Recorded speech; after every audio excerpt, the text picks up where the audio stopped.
Good evening students. बेटा last class में हम लोगों ने पियाजे की थियोरी की थी, ठीक है, और वो हमने कंप्लीट कर ली थी। इसके अंदर उन्होंने 4 स्टेज बताई थी, SPCF, sensory motor, pre operational, concrete operational और फॉर्मल ऑपरेशनल। ठीक है भाई, आज हमें जो करनी है वो करनी है कोलबर्ग की स्टेज ऑफ मोरल डेवलपमेंट। ठीक है, कोलबर्ग एक विद्वान थे जिन्होंने बच्चों के बारे में अपने कुछ विचार दिए थे। मोरल डेवलपमेंट होता था कि बच्चे में किस तरह से जो मोरल डेवलपमेंट है वो डेवलप होता है। देखते हैं क्या बोलते हैं। तो ये कहते हैं कि Lawrence Kohlberg proposed a detail sequence of stage of moral reasoning और judgment about right and wrong. क्योंकि जो लॉरेंस कोलबर्ग है उन्होंने स्टेजेस दिए हैं मोरल रीजनिंग और जजमेंट की, क्या सही है और क्या गलत है इसके बारे में। तो इन्होंने किया क्या था कि उन्होंने कुछ बच्चों का ग्रुप लिया था। ठीक है, देखते हैं उन्होंने लिखा हुआ है ऐसे भी। Kohlberg has evaluated the moral reasoning of both children's and adults bye presenting them with moral dilemma or hypothetical situation in which people must make difficult decision and give their reasoning। कि इन्होंने जो है बच्चों को और adults को दोनों को मोरल रीजनिंग उनकी इवेल्युएट करी, उनको एक डिलेमा में डालकर उनको एक हाइपोथेटिक सिचुएशन देकर जिसके अंदर लोग जो हैं वो डिफ़िकल्ट सिचुएशन लेने के लिए उन्हें कहा गया और उनका रीज़न देने को कहा गया।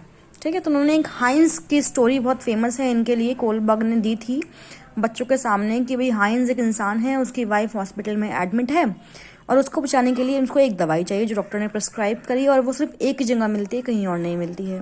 अब हाइंस जाता है मेडिकल स्टोर पर, पर्चा दिखाता है कि भाई ये दवाई चाहिए, उसके पास होती है लेकिन उसको पता है कि मेडिकल स्टोर वालों की दवाई सिर्फ मेरे पास है, इसलिए वो उसके ओरिजिनल प्राइस से ज़्यादा पैसे मांगता है, लेकिन हाइंस के पास उतने पैसे नहीं होते। ठीक है, तो अब उसके सामने 2 सिचुएशन रखी कि या तो वो दवाई चुरा ले, अपनी वाइफ को बचा ले, या भैया वो अपने मोरल जो वैल्यूज़ हैं उनको माने, दवाई न चुराए भाई और अपनी बीवी को मरने दे। तो उस केस में उसे क्या करना चाहिए ये पूछा गया बच्चों से भी और एडल्ट से भी। तो उन्होंने अपने अपने रीज़न दिए, अपनी अपनी बात को स्पष्ट किया। अब कोलबर्ग के अनुसार 3 लेवल होते हैं जिस पर बच्चे जो हैं सोचने की जो उनकी क्षमता है वो विकसित होती है, डेवलप होती है। पहली है प्री कन्वेंशनल लेवल जो 4 से 10 साल तक होती है। ठीक है, इसमें कहा गया कि moral reasoning is governed by the standard और रूल्स सेट बाय अदर। कि जो मोरल रीजनिंग है वो दूसरों के बनाए गए रूल्स पर निर्धारित है, बच्चे के अपने कोई यहाँ पे रूल्स नहीं है। जो बता दिया किसी और ने उसके अनुसार ही बच्चा काम करेगा। दूसरा लेवल है कन्वेंशनल लेवल जो 10 से 13 साल की उम्र तक है। तो कह रहे हैं भाई the child internalize the standards of others and जज राइट एंड रॉन्ग। कि जो औरों ने स्टैंडर्ड सेट किए हैं उसको जज करता है कि वो सही है या गलत है उन स्टैंडर्ड्स के अकॉर्डिंग। और तीसरा जो है वो है पोस्ट कन्वेंशनल लेवल जो 13 साल से ऊपर की उम्र वाले बच्चे आते हैं इसके अंदर। इसमें कहते हैं moral conduct is under internal control. की जो मोरल डेवलपमेंट है वो अपने कंट्रोल में है और ये हाईएस्ट लेवल है जो ट्रू मोरालिटी को मार्क करती है।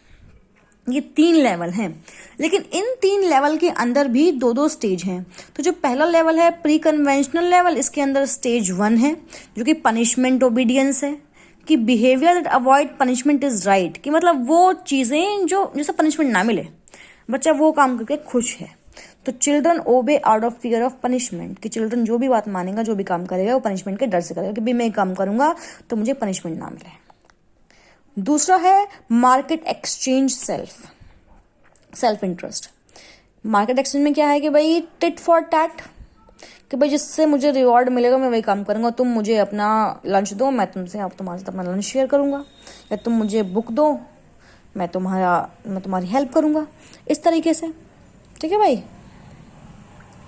फिर कन्वेंशनल लेवल पे आता है स्टेज 3 और स्टेज 4। स्टेज 3 में है इंटरपर्सनल हार्मोनी। कि ethical decision are based on concern for और the opinions of other, please help और अप्रूव्ड बाय दैम। मतलब गुड बॉय बैड बॉय वाली स्टेज बोलते हैं इसको, गुड बॉय गुड गर्ल की स्टेज बोलते हैं इसको। कि मतलब जिससे बच्चे को जो है बच्चे की तारीफ हो, बच्चे को अच्छा लगे, बच्चा वही काम करेगा। स्टेज 4 है लॉ एंड ऑर्डर की the ethics of laws rules and social order rules and law are flexible and are obeyed doing one's duty respecting authority. भाई अथॉरिटी को रिस्पेक्ट करने के लिए बच्चा अपना काम करेगा, बच्चा ड्यूटी निभाएगा। लेवल 3 में है 2 स्टेज 5 और 6 social contract rules and law represent agreement among people about behaviour that benefit society. मतलब वो काम करो जिससे सोसाइटी को बेनिफिट मिले। अगर आपको झूठ बोलना पड़े सोसाइटी के लिए तो वो बोलो।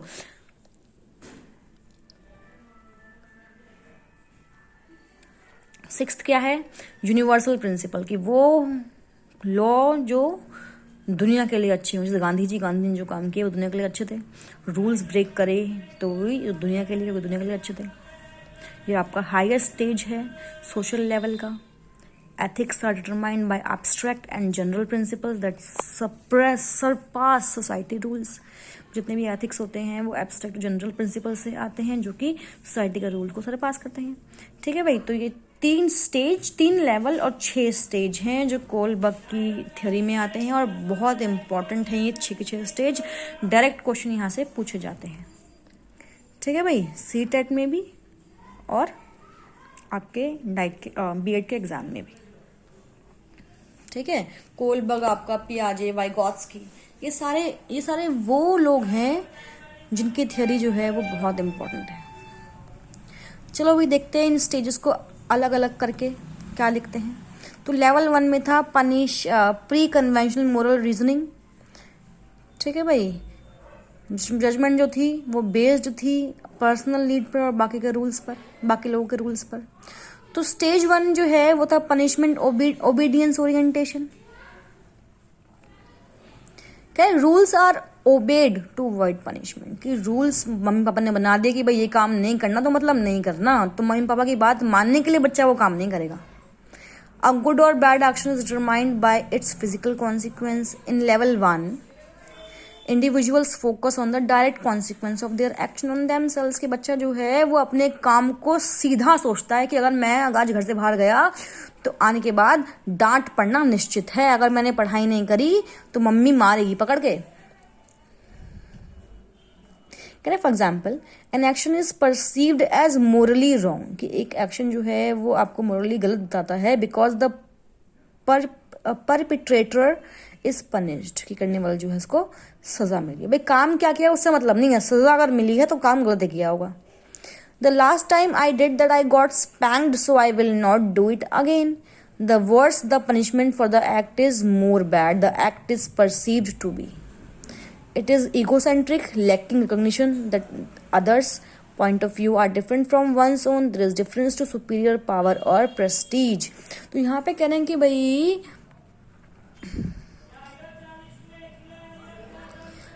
कि यहाँ पे जो है मान लो कोई भी काम किया गया, भाई वो काम सही था गलत था उससे मतलब नहीं है। उसे मिलने वाली जो पनिशमेंट है वो तय करेगी कि जो काम था वो शाबाशी मिली तो काम अच्छा था, शाबाशी नहीं मिली पनिशमेंट मिल गई तो काम गलत ही किया है।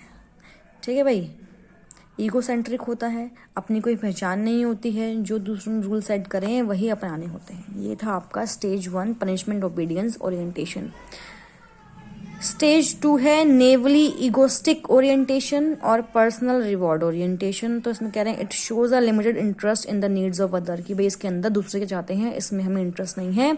Only to a point where it might further individuals own interest. की इसमें इंडिविजुअल का ओन इंटरेस्ट देखा जाता है। For example you scratch my book I will scratch yours. अगर तुम मेरी बुक फाड़ोगे या मेरी बुक पेन चलाओगे तो मैं तुम्हारी पे चलाऊंगा। Mentally personal leads determine right and wrong. जो पर्सनल लीड है वो सही या गलत बताती है। Favours are return along the lines. की फेवर्स जो है वो वापस किए जाते हैं। ठीक है, तो यहाँ पे मतलब बदले में कुछ चाहिए, इसे हम टिट फॉर टैट स्टेज भी कहते हैं। इस बात को ध्यान रखें, इसको ज़्यादातर हम टिट फॉर टैट के नाम से जानते हैं। स्टेज लेवल 2 है कन्वेंशनल रोल कन्फर्मिटी। करें those who reason in a conventional way जज the morality of action by comparing them to society's view and expectations. तो इसमें जो भी जजमेंट बनाई जाती है मोरालिटी की, उनको जज किया जाता है कैसे, इनको कंपेयर करके सोसाइटी के व्यू और एक्सपेक्टेशन से कि भाई ये काम तुमने किया है समाज में, इसको हम नहीं अपना सकते, ऐसे बोलते हैं ना। Conventional morality is characterised by an acceptance of society's convention concerning right and wrong. जैसे मान लो अगर हाइंस चोरी कर लेता तो समाज में वो चीज़ गलत थी, है ना, समाज में उसको गलत समझा जाता, ऐसा स्टेज में आता है। देखते हैं स्टेज की जो 2 चीज़ें हैं उनमें क्या बोलते हैं।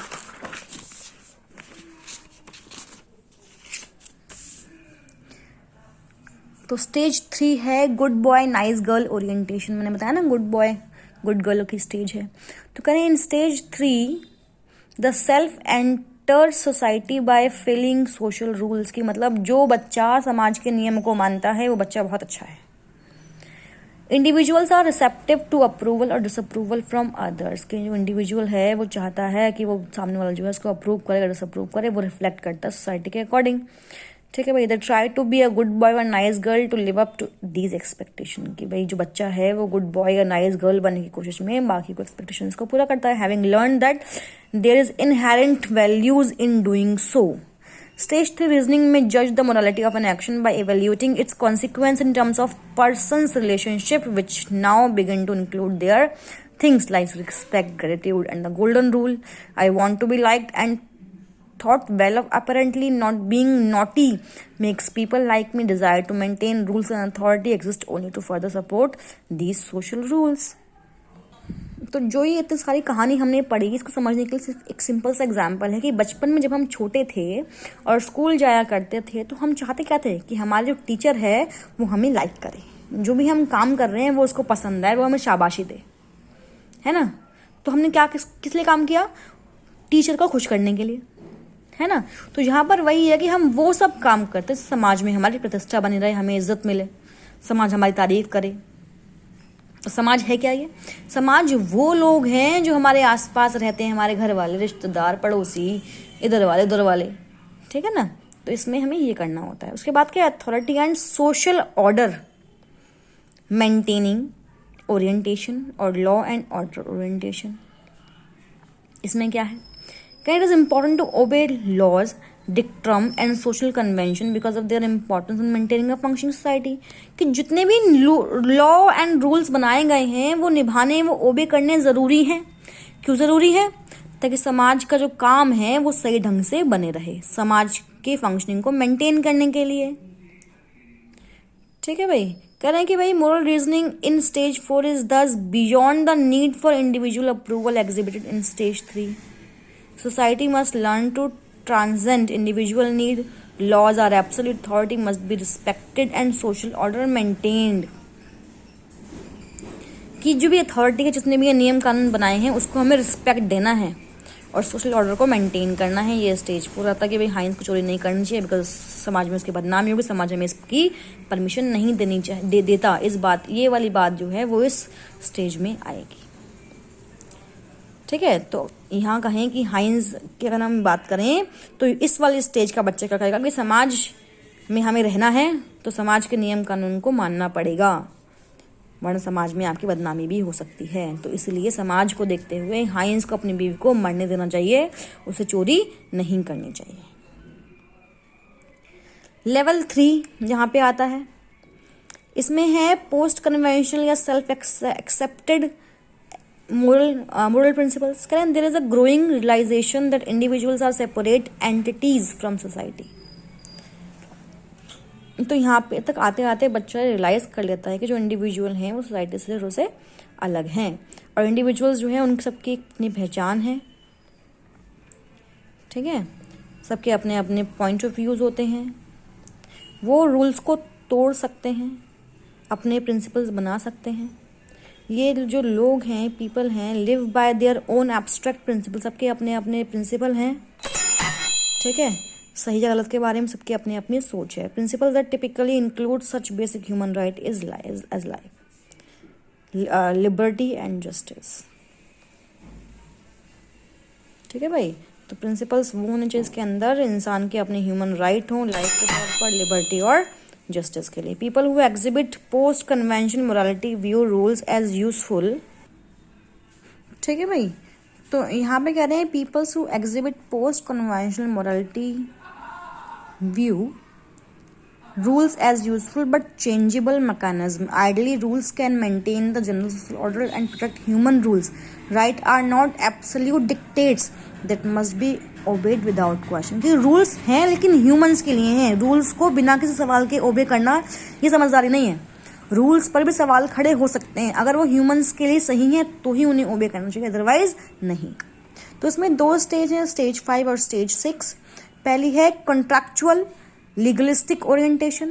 तो करें इस स्टेज के अंदर the world is viewed as holding different opinion. कि इसमें ऐसा कहा गया कि इन जितने भी लोग इंसान में सबके अपने अपने ओपिनियन हैं, उनके सबके अपने राइट हैं, सबके अपनी अपनी वैल्यूज़ हैं. जो ये पर्सपेक्टिव है should be mutually respected as unique to each person और कम्युनिटी. ये जो पर्सपेक्टिव है, ये जो सोच है, ये जो विचारधारा है, इसकी सब इंसान को, हर कम्युनिटी के इंसान को इज्जत करनी चाहिए. Laws are regarded as social contracts rather than rigid edicts. कि जो लॉज हैं इसे हमें ऐसा लगना चाहिए कि भाई समाज के कॉन्ट्रैक्ट्स हैं, ये नहीं कि भाई निभाने ही पड़ेंगे आपको, बन गए तो बस बन गए, ऐसा कोई कहानी नहीं है. ठीक है, हैं रूल्स एंड लॉज, लेकिन समाज के अच्छे के लिए होने चाहिए. वो लॉज जो जनरल वेलफेयर के नहीं है, लोगों के अच्छे के लिए नहीं है, उनको बदल देना ही समझदारी है. ठीक है भाई.